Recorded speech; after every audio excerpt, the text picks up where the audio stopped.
So this is going to be a fun video to make because I get to talk about my old life back when I was a normal functioning member of society. On April 30th of 2007, I started Pavlina Communications, a marketing firm, unbeknownst to me, that would later turn into a mediumship firm because I saved the name. Kept the name, kept the company, changed the service. But I sold marketing to communications. And so in order to become self-employed and in order to launch that company, there are many things involved in doing that and having that entrepreneurial spirit and that drive and motivation to actually peel myself away from the corporate world and go that direction. So I kind of wanted to make this video just reaching out to Republicans, letting them know that I used to be Republican and to give you the reasons why I used to be Republican. And I'm not trying to generalize here and say, oh, this is how all Republicans feel, but maybe just at least try to relate to certain experiences that you guys have had with the entrepreneurial, capitalist spirit, whatever reasons you've chosen your political views. That's why I just wanted to share my experience. Maybe it will strike a chord with you here and there, but in no way is this meant to be like some sort of blanket statement where it's like, this is the way Republicans think.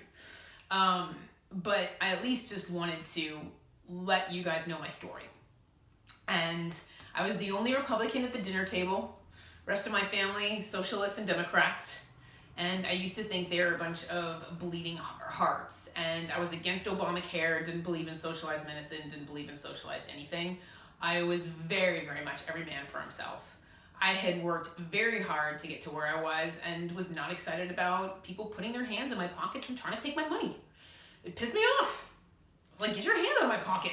I worked hard to get to where I am. You want this? You get it. I did. This wasn't just handed to me. I worked for it. So, I guess the number one reason for me why I became a Republican was personal experience. My personal experience, the life that I was leading, what I was personally witnessing with people taking advantage of the system, hearing stories about people faking disability, extending their unemployment on purpose because they don't want to work. So like, oh, I want that unemployment check, trying to work the system. I would, walk into my friend's place and she'd, look at my Coach purse and be like, must be nice. Like, must be nice. I just came back from a meeting in Valencia while you spent all day on the couch. Must be nice. I worked for this. And so my personal experiences with people that I had around me, I was like, I'm not paying your bills for you. Get out there. Get off your butt. So I had too many lazy, unmotivated people that I knew at that point. So that's where I was just shaking my head like, no. I believe in every man for himself. There's, plenty of opportunity out there. Just go out there and chase it. You want it? Go for it. So my personal experiences were pretty harsh, just with the sense of entitlement that I had seen go on and stuff with regards to the system. Another thing, like I said, is I worked hard. I was type A. I worked hard to get to where I was. And, when you're self-employed and you walk away from that steady paycheck, it's like jumping off a cliff.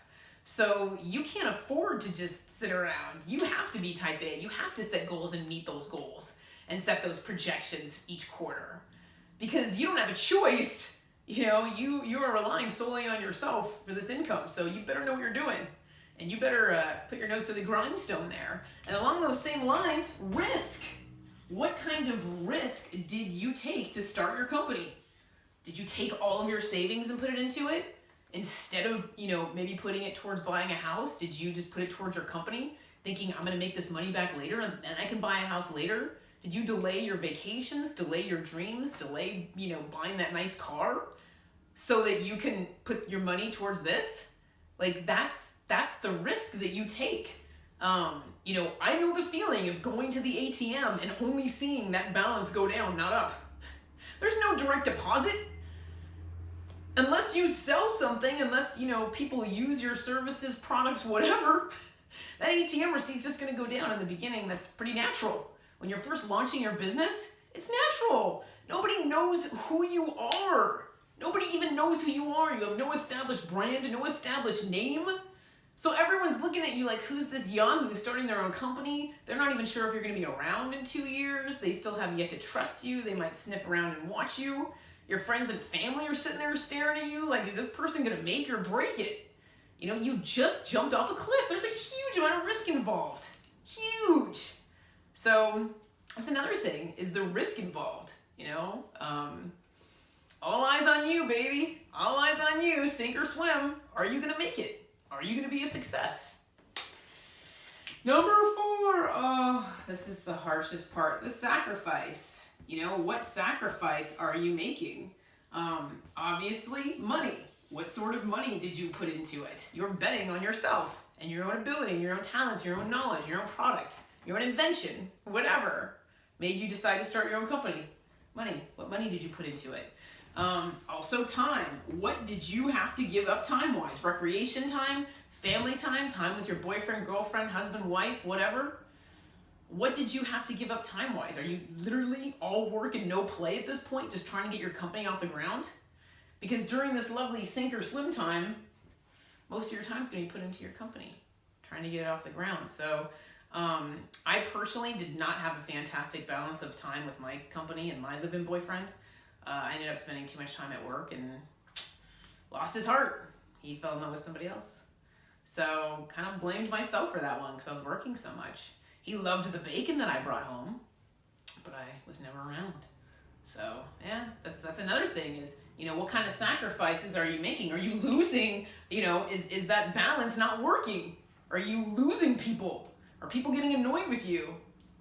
Yeah, I mean, what are you missing out on? You know, you just hope this is temporary, right? Temporary, you can find a balance later. You can have more time for fun later after you've established your business, right?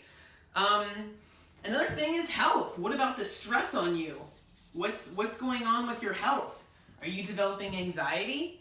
You know, because the pressure that you have on yourself to perform, that's going to cause stress, anxiety, you know, tension on your heart, whatever. You're a human, you're immortal. So your body, mind, body, spirit connection, right? Are you drinking more alcohol to try to alleviate that stress? Are you going towards escapism? You know, what things are you turning to in order to alleviate that stress? Hopefully it's healthy diet and exercise, but oftentimes it's a glass of wine or a beer, right? So that's another thing you have to worry about is what kind of habits are you adopting with that self-employment, with that added pressure to get this company off the ground. You have a lot of responsibilities, you know, on your shoulders, and it's gonna, you know, I guess these were the reasons why, you know, I was less compassionate towards other people, was because of what I was personally going through and just, you know, getting out there and selling and pounding the pavement and, you know, making customers happy. So when I felt like people kind of had their handouts, I was like, not as compassionate towards you as my family is.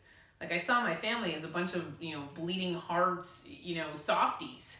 And I guess one of the reasons why I saw them as being very much like squishy and soft. And I was like, politically, I don't want somebody squishy and soft at the helm of the ship. I want somebody tough. You know, I want somebody strong and tough, you know, who's going to stand up for me and do that, like, every man for himself kind of thing. And that was really my attitude. And I remember my mom telling me, you know, Chrissy, you know in your heart this is right. You know, you know in your heart, like, this is the right thing to do. The socialism, you know, socialized medicine or whatever. And I was like, oh, God. Just remember walking away from that conversation totally annoyed. But in retrospect, I have to tell you, back then I was pretty much in my head. I was kind of in thinking mode and not in feeling mode as much. So kind of made me less compassionate towards other people. So today I'm a socialist, and I want to explain to you why. Because despite all of my experience with starting my company and, you know, doing the marketing thing and whatever, obviously I started communicating with the other side. So I became a professional psychic medium, and I communicate with the other side all day, every day. I can't shake them. As much as I tell them off, they just think it's cute. Like, they applaud me for, you know, exerting my personal power and asserting myself. And then they just keep doing what they're doing. So, whatever. No shaking them. So this is essentially what they showed me. And this is one of the reasons why I decided to become a socialist. Well, I guess I can't say, not one of the reasons why, the reason why I decided to become a socialist. because I trust the other side. So we have this lovely cloud, and then we call this the other side. And what we have is me, right? And then we have like everybody else, okay? And they're all just kicking it over here. Bunch of mortals just chilling, right? So this is me. And my attitude is, you know, you want money, get to work. Get off your butt. Get your hand out of my pocket, that kind of thing. So my separatist attitude, what I found out, is not in alignment with the collective consciousness. Because what I found out in dealing with the other side is that I am connected to these people, whether I want to be or not. That's nothing against them, because I like people. I'm probably sounding like I don't like people or something, but I'm connected to you guys, whether I want to be or not. Why? Because our souls live in our bodies, right? But our soul is not confined to our mortal bodies. This is our mortal self. This is our soul, right? We have something that lives up here called the oversoul, also known as the higher self. So we kind of have this umbrella soul going on with us. We're kind of avatar-ish, I hate to tell you. So we have this umbrella soul hanging out up here with everyone else's umbrella soul, the oversoul, right? So we're all partying up here, having champagne, you know, throwing confetti, that kind of thing. So because this is the way the universe is set up with regards to our soul, there's no debating it. For me, it just is. It's an absolute. So once I found this out, I was like, oh, crap. I'm like, now I can't be Republican anymore. And here's why. Because the collective consciousness and universal energies, this is all the good stuff that falls under it, right? Law of attraction. So if we band together as people, we're more powerful with regards to the law of attraction. We band together, we're stronger together, we attract amazing and wonderful things to ourselves as a collective group. So that saying stronger together is really true, okay? Power manifestation, right? We start fantasizing about things, dreaming about things, and we're all on the same page, and we manifest. We become master power manifestors. Seriously. So that's another thing, is if we align ourselves with the way the collective consciousness is set up, it directly benefits us, is what I'm saying. We align ourselves with the truth, and so that's the thing, is we're either connected or we're not. It's black and white. And so it's my job to try to provide the truth to everyone like a freeway, and then your free will decision whether or not you want to get on that freeway or not. You can totally reject me, flick me off, and walk away from me. That is your prerogative, but it's at least my job to try to provide the truth to everyone. So that's what the other side is saying, is this is the truth. You're all connected. And so that's why they're looking for a political system that reflects that, because our political system reflects the truth, and then universal energies rise up to support us in that truth as a country. So as a country, we become extremely, extremely powerful, and via the law of attraction, a magnet for wonderful things. Wonderful things. It really benefits us. So once I found out energetically what's going on with the collective consciousness, that's where I was like, all right, this is where the power lies. So why did I turn away from being Republican? Loss of power. Loss of power. So I was like, I don't want to lose my power. I want to be aligned with the collective consciousness, because this is where the power is. We bind together. This is where the power is. I don't want to be a separatist anymore. I want power. I want this nation to align itself with the truth and the light. I want us to, take off and make universal energies work to us in our advantage and our benefit. That's what I want for this country. So that's when I stopped being a Republican and started being a bleeding heart socialist. The very thing that I did not like, I became. So I guess that's one of the things that I just wanted to let people know, is that I've been on both sides of the fence, so I kind of get both perspectives. I totally understand it. When I tuned into the other side about Brexit, I was like, how do you guys feel about Brexit? And they said, what do you think, Christine? And then they showed me an image of the collective consciousness. I'm like, okay. No, they gave Brexit a huge thumbs down and said, stronger together. Stronger together. So that's what the situation is I did have a separatist way of thinking, but unfortunately it just wasn't representative of how the universe is set up, how our souls are set up. We're connected.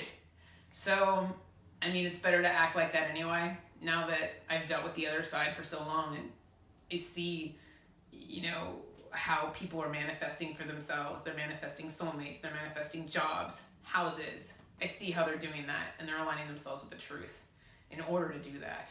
So that's where the true power lies, is with the truth. So I hope you found this video useful. Hopefully you related it to in some way, shape, or form. I'm not a millionaire, a billionaire, or anything. I'm one of those, smaller scale, self-employed people that started their own company. I'm like a miniature baby version of that. But I at least just wanted to let, the entrepreneurs and the capitalists know that I don't hate your guts or anything. I don't think you're like big fat jerks if you're a Republican. It's more just like, crap. That's not representative of a collective consciousness. That's pretty much my reaction to it, is like, no, collective consciousness, power, good things for all of us. So, rah, rah, rah, socialism from the ex-Republican. And in the meantime, take care and be well. Thank you.